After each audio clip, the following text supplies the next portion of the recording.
السلام عليكم ورحمة الله وبركاته. فيديو جديد النهارده هنتكلم فيه عن مباراة الأهلي والجونة إن شاء الله الساعة 7 مساء.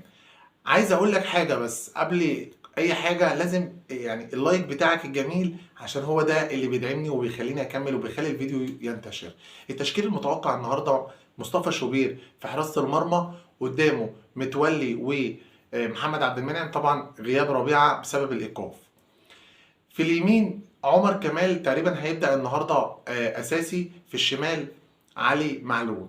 خط الوسط مكون من ثلاثي، خلاص مارسيل كولر هيعتمد الثلاثي ده: مروان عطية واكرم توفيق، وقدامهم امام عاشور. طبعا ولاول مره النهارده هنشوف ان حسين الشحات هيبدأ اساسي النهارده من بعد الاصابه اللي كانت في الوجه عنده.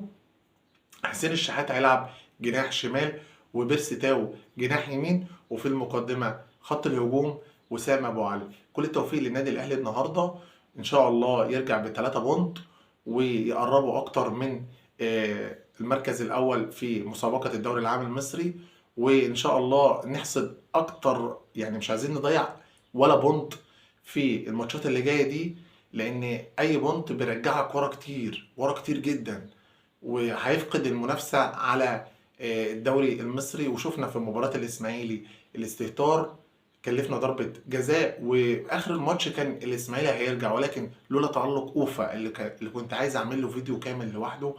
مصطفى شوبير زي ما قلت قبل كده في الأول خالص، أو وقت إصابة محمد الشناوي، إن أوفا لاعب صاعد واعد، حارس ممتاز، ومش جايه معاه بالواسطه ولا اي حاجه.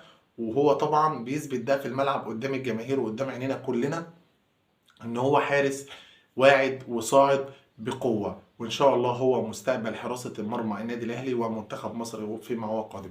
ما تنساش اللايك في نهايه الفيديو، والسلام عليكم ورحمه الله وبركاته.